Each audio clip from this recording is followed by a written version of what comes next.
La presse au futur, 5 et 6 décembre 2023, 17e édition. Mathieu Molinaro, bonjour. Bonjour. Vous êtes le... Molinaro. Oui, j'ai dit quoi? Molinaro, comme le réalisateur. Oui, comme le réalisateur. Pas le fils d'Edouard. Vous n'êtes pas le fils d'Edouard. Non. Mais en revanche, vous êtes le cofondateur d'Envoy. Exactement. Envoy Technologies, vous faites quoi chez Envoy Technologies? Donc, on fournit une plateforme SaaS pour tous les publishers qui ont un contenu derrière un paywall, donc qui sont en recherche d'abonnés de manière organique. Vous pouvez vulgariser un petit peu en français facile. En français facile, ça veut dire en fait comment ne pas passer tout son budget en marketing payant sur Google ou Meta et plutôt optimiser le bouche à oreille et l'acquisition par des abonnés existants pour acquérir de nouveaux abonnés. Donc concrètement, vous avez qui comme client? Aujourd'hui, on travaille surtout en Allemagne et en Angleterre. On a Welt, on a Bild, on a The Economist. Ok, donc Bild et The Economist. Et en France, vous cherchez? France, on cherche. On est en train de commencer l'activité en France. Et vous avez marché tout neuf pour vous, en fait. de ce C'est un marché salon tout neuf. On Vous va lancer profitez de bientôt ce avec salon un grand titre français dans les mois à venir. Et j'espère plusieurs autres.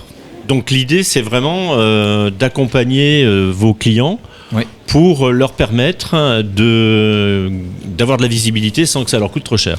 Exactement, en fait, c'est comment structurer un vrai canal d'acquisition en tirant le parti des abonnés, des gens qui sont le plus satisfaits, qui connaissent le mieux le produit, le mieux le contenu des articles, comment leur permettre de leur Le donner bouche à des oreille outils. finalement, c'est ça. C'est comment structurer de manière technologique le bouche à oreille qui a toujours été la manière dont on découvre un contenu. En général, on dit tu devrais regarder telle série, tu devrais lire tel livre, tel journal. Oui, mais ça se passe pas réellement comme ça en fait. Vous faites pas du bouche à oreille, vous faites pas le tour de toutes les popotes, les cafés pour expliquer ce qu'il faut lire ou regarder. J'ai envie de dire le cas le plus concrètement. Je pense le cas concret qu'on connaît tous et qu'on a tous vécu, c'est je paye un journal, je veux partager un article avec un ami parce qu'on a parlé de ce sujet hier soir lors d'un dîner, et quand je lui envoie le lien qu'il reçoit sur WhatsApp par exemple, il clique dessus, il peut pas lire l'article parce qu'il a directement le paywall, on lui demande directement d'accepter les cookies, de s'abonner, et il me dit écoute, j'en sais rien ce que c'est, envoie-moi des screenshots. Et d'accord, enfin, donc là à ce moment-là, hop, on fait des screenshots de l'article et on envoie des photos. Voilà. Et donc en fait il y a un moment de vérité entre deux amis qui sont confiance, préqualifiés on va dire, et qui est perdu. Et ça multiplié par des centaines de milliers, voire des millions de liens partagés en permanence. Et alors donc vous arrivez là au milieu et vous faites quoi? Et on transforme complètement l'expérience en fait. Avant de demander aux gens tu devrais faire ci, tu devrais faire ça, tu devrais payer, tu devrais télécharger mon app, on lui dit voilà mon contenu. Et puis au bout de 1 minute ou 2 minutes, il y a ce qu'on appelle des call to action qui apparaissent en disant maintenant que tu connais mon article, va t'abonner, va télécharger mon application. Vous laissez le temps on laisse le temps, au lecteur. On laisse en fait le contenu parler par lui-même avant de le harceler avec plein de messages marketing tout de suite. On a le temps de lire l'intégralité de l'article? Exactement, ouais, c'est l'intégralité de l'article. On est complètement sans cookies, ce qui fait qu'il a même pas, quand il ouvre le lien, il n'a pas accepté la politique de cookies qui est déjà un peu rebutant au premier abord. Ça c'est un vrai problème, hein. Tout le monde le souligne, mais la politique de cookies, on sait pas globalement ce que l'on accepte. Exactement. Et on sait simplement que l'on est contraint d'accepter, sinon on n'a pas accès à l'information. Exactement. Et aujourd'hui, vous savez ce que ça représente éventuellement de proposer aujourd'hui un article à la lecture quelques minutes et ensuite de laisser la possibilité aux gens de s'abonner ou non? Ouais, aujourd'hui en fait ça multiplie en moyenne par de 8 à 12 fois le taux de conversion par rapport à une campagne payante sur Google. Et en fait, il y a déjà en plus une préqualification qui est faite par l'ami, parce qu'en général, vu que j'ai 5-10 articles à offrir par mois, si je décide de l'envoyer à tel ami, parce que je sais que ça va l'intéresser plus qu'un autre. Et donc en fait, déjà, c'est finalement... Exactement, c'est une préqualification naturelle. Dans ce fameux bouche à oreille, on va cibler un ami qui est concerné par l'article ou intéressé par l'article. Le taux d'ouverture sera énorme, autour de 80%. Et en fait, les chiffres montrent qu'aujourd'hui, qu'en laissant le temps à quelqu'un de rapidement lire ou de consommer un contenu, vidéo, audio, mais donc un article aussi, le taux de clic sur je veux aller m'abonner ou pas est environ de 15 à parfois 30% des cas. Ça veut dire que vous avez un BO qui permet de voir combien de fois un article a été partagé et le taux de conversion en termes d'abonnés, c'est ça? C'est ça qui est intéressant. Exactement. Et en fait, on arrive à traquer tout le long du canal d'acquisition. Et ensuite, le taux de transformation. Parce que, c'est ça. David m'envoie un article, je le lis. À la fin de l'article, on me propose un abonnement. Là, le taux de conversion, il est. Donc vous arrivez à l'estimer, j'imagine, de façon précise. On arrive à l'estimer. En fait, on sait ce que je vous disais. En gros, de 15 à dans les meilleurs cas, à 30% des gens vont cliquer sur un call to action, donc sur l'offre qu'on lui propose. Et après, il y a de la déperdition, bien sûr, tout le long, parce qu'une fois que j'ai accepté, j'arrive sur la page. Mais est-ce que je vais effectivement choisir tel abonnement? Est-ce que je vais effectivement me créer un compte? Mais au final, on arrive à 8% des gens qui ont créé un compte qui vont vraiment aller jusqu'au bout et payer.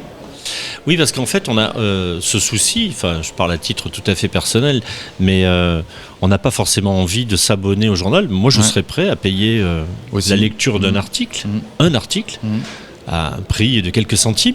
La presse n'est pas encore dans ce modèle-là. On ne me le propose pas. Ouais, alors, c'est très intéressant parce que c'est effectivement quelque chose sur lequel on travaille. Tiens, il faut que j'achète le journal pendant 1 an pour pouvoir lire, ou pendant 6 mois, ou pendant 3 mois pour pouvoir lire. On va lancer justement là, dans les mois à venir, ce qu'on appelle le paiement dans le flow, qui en fait, dans ce fameux flow dont je viens de parler, au lieu de renvoyer directement vers une page d'abonnement chez le publisher, chez l'éditeur, c'est de demander, ok, tu veux pas t'abonner, mais est-ce que tu veux acheter 3 ou 4 articles supplémentaires, ou alors que des articles technologiques ou que des articles politiques, et en gros scinder, parce qu'aujourd'hui en fait, il y a tout un pool de gens qui sont déjà abonnés à 5 ou 6 applications en général, enfin de contenu en général, ne sont pas prêts à s'abonner à un 7e, mais en revanche sont prêts à payer quelque chose. Et aujourd'hui, ces gens-là ne sont pas du tout monétisés. Donc, je pense qu'on va aussi à un modèle en fait qui s'appelle le pay-per-view dans la vidéo. Oui, tout à fait. Voilà. Absolument, donc on choisit l'abonnement sur l'année, l'abonnement par mois, éventuellement renouvelable, non renouvelable, l'abonnement thématique ou peut-être l'abonnement à l'article. Ou l'abonnement genre aussi sous forme de pass une semaine, pass 24 heures, pass week-end.